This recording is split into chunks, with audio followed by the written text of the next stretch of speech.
Siendo mi nombre en clave Orifichu, les doy la bienvenida a esta sexta pieza de Desarmando WordPress. Antes de comenzar, quería mencionarles un error que cometí en la quinta pieza de esta serie de videoartículos. Y es que en dicha pieza comenté que el campo PostType de la tabla WordPress Post puede contener alguno de estos valores, lo cual no es del todo cierto. El campo PostType en realidad solo puede contener alguno de estos valores. El resto de valores en realidad son posibles valores de otro campo de la misma tabla. ¿A qué campo me refiero? Pues al campo PostStatus. La razón de mi confusión es que ambas listas se encuentran dentro de la misma función de WordPress createInitialPostTypes. Esta función utiliza otras dos funciones. La función para registrar los posibles valores del campo PostType y la función para registrar los posibles valores del campo PostStatus. Como yo solamente copié y pegué los valores que encontré, pues no me di cuenta que se refería a listas totalmente distintas. Obviamente pido disculpas al público que está disfrutando de esta serie de videoartículos Desarmando WordPress. Ahora, para continuar, ya vimos cuándo es que el campo PostType puede contener el valor post, cuándo es que puede contener el valor page, cuándo es que puede contener el valor attachment y cuándo es que puede contener el valor nav menu item. Pero ¿cuándo es que puede contener el valor revision? Esto lo voy a explicar un poquito más adelante dentro de este mismo vídeo. Sin embargo, antes debo explicar otros pequeños detalles. Antes, vamos a empezar entonces con la explicación del campo PostStatus. Vamos a explicar entonces cómo es que el campo PostStatus puede obtener alguno de estos valores, empezando por el valor AutoDraft. Draft significa borrador y auto automático, por lo que esta expresión se puede traducir literalmente como borrador automático. Ante esto quiero explicar dos cosas.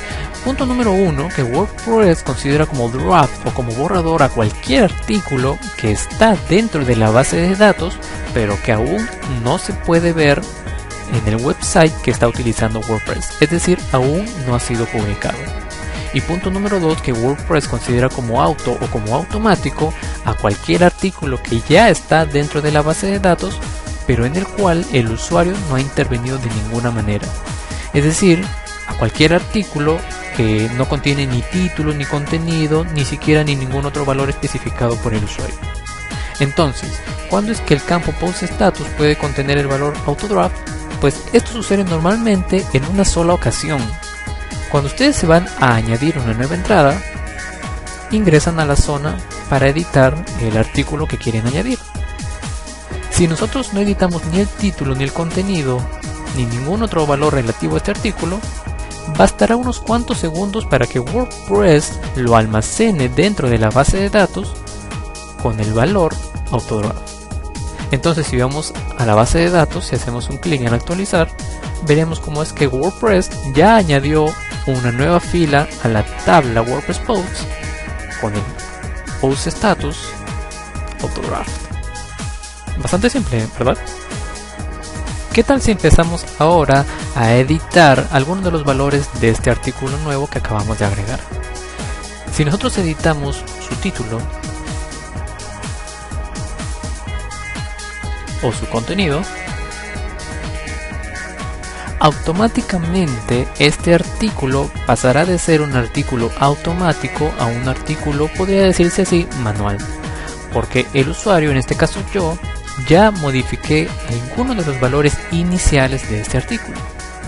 Y es por eso que si nosotros vamos a la base de datos y hacemos un clic en actualizar, este artículo dejó de ser un AutoDraft, ahora es un draft, un simple borrador. ¿Por qué?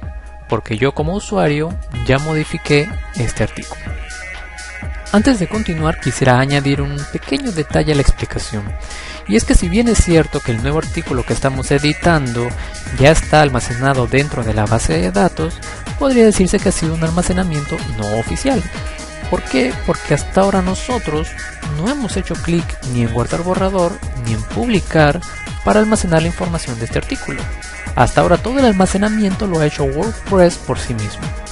¿Por qué menciono esto? Porque apenas nosotros hagamos un clic en guardar borrador o en publicar, va a suceder algo bastante curioso dentro de la base de datos. Entonces, si vamos a nuestra base de datos y luego hacemos un clic en actualizar, vamos a ver cómo es que WordPress ha añadido una nueva fila a la tabla. Pero lo más curioso es que esta nueva fila contiene el post status inherit, o puede traducirse como heredado. ¿Por qué sucede esto? Pues porque este nuevo artículo o esta nueva fila simplemente hace referencia a la fila que hemos estado modificando tiempo antes. No es que sea un nuevo artículo que se va a publicar dentro del website, simplemente que cada vez que WordPress haga actualizaciones automáticas de nuestro artículo, irá agregando nuevas filas con el post status inherit. ¿Han notado ustedes que hay plugins que dicen limpiar la información que hay dentro de nuestra base de datos? La verdad de las cosas es que muchos de esos plugins lo que hacen es eliminar todas las filas de la tabla WordPress Posts que contienen el post status inherit. ¿Por qué sucede esto? Pues porque simplemente son filas que no nos sirven, son filas innecesarias, filas que WordPress almacena de manera automática o borradores automáticos. Por lo tanto, si son eliminadas, no nos afectaría nada. Entonces, así también entendemos cuándo es que un artículo puede contener el post status inherit. Bueno, sigamos con otro valor. ¿Qué tal el valor pending? Para que el campo post status de un artículo obtenga el valor pending, bastará con que nosotros lo almacenemos como pendiente de revisión. Entonces, si nosotros vamos a nuestro artículo, editamos su estado, seleccionamos pendiente de revisión, aceptamos y luego lo guardamos, notaremos que dentro de nuestra base de datos, al momento de actualizar, esperamos unos segundos, listo, notaremos cómo es que nuestro artículo ya está almacenado con pending como valor para el campo post status. Esto en realidad es bastante sencillo. Ahora vamos a analizar otro posible valor. Vamos a analizar el valor private. Para ello vamos a regresar a nuestro artículo al estado anterior, al estado de borrador, y luego vamos a editar su visibilidad. Normalmente un artículo es público, es decir, cualquier persona lo puede ver. Pero si lo establecemos como privada, quiere decir que no cualquier persona va a poder ver el artículo dentro del website. Entonces aceptamos y luego actualizamos el artículo. Ahora, si nosotros vamos a nuestra base de datos y le hacemos un clic en actualizar, que esperamos unos segundos antes, listo, vamos a notar cómo es que la fila correspondiente al artículo ha sido almacenado con el post status private. También es bastante sencillo. Vamos ahora a ver otro tipo de valor. Vamos a ver el valor feature. ¿Cuándo es que un artículo puede tener feature como valor para su campo post status?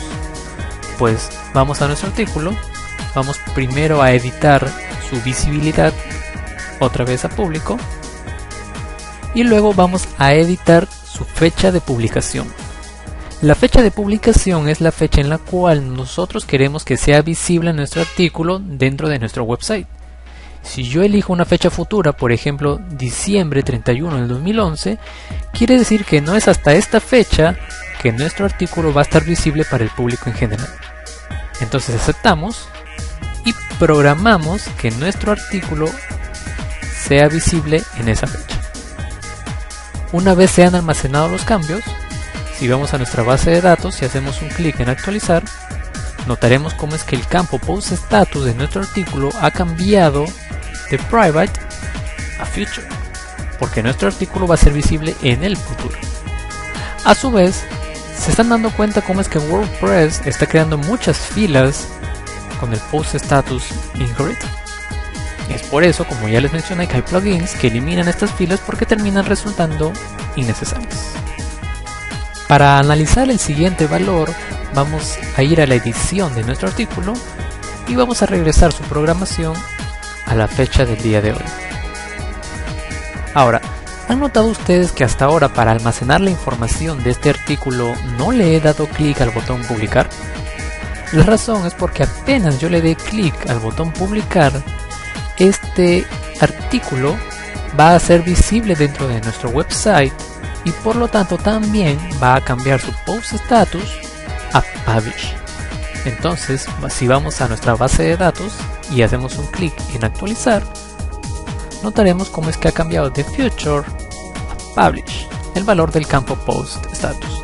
Eso quiere decir que este artículo ya es público o ya está publicado dentro de nuestro website. Bien, ya solamente nos queda un valor por analizar y es el valor trash. Este valor es fácil de deducir. Si nosotros vamos a la edición de nuestro artículo, veremos un enlace en color rojo que dice mover a la papelera o mover al basurero. Si nosotros le damos un clic, automáticamente este artículo será, por así decirlo, eliminado, aunque aún se conservará dentro de la base de datos. Entonces, si vamos a nuestra base de datos y le hacemos un clic en actualizar, veremos cómo es que el post status de este artículo ha cambiado a trash o simplemente ha ido al basurero. Bueno, de esa manera ya hemos abarcado todos los posibles valores del campo post status. Pero ahora regresemos al campo post type. ¿Se acuerdan que les comentaba que les iba a explicar cuándo es que un artículo posee el valor revision dentro del campo post type? Pues si nosotros vamos a nuestra base de datos y nos fijamos en todos los artículos o filas que poseen el post status inherit y luego vamos a ver su post type, notaremos que todos tienen el post type revision. ¿Por qué? Porque simplemente son como revisiones o actualizaciones o borradores automáticos de los artículos que hemos estado editando. Obviamente primero tenía que generar los artículos con post status inherit para que puedan ver cuándo es que se puede ver el valor revision dentro del campo post type. Bueno chicos, yo creo que obviamente ha sido eso todo por hoy y antes de retirarme quisiera mencionarles que dentro de orificio.com he colocado botones para que sea más fácil el seguimiento de este website, para seguirlo a través de RSS, de YouTube, Vimeo, Facebook y Twitter. Aparte de los típicos botones de valoración como Google+, el tuitear o compartir para Twitter y el like de Facebook. Hagan clic en todos los botones que puedan y suscríbanse y síganme en todos los lugares en los que sea posible para que de esa manera sean los primeros en saber cuándo es que hay nuevo contenido dentro de orificio.com. Bueno, yo creo que eso es todo y nos vamos a ver en la siguiente pieza, la pieza número 7 de Desarmando WordPress. Así que, chao.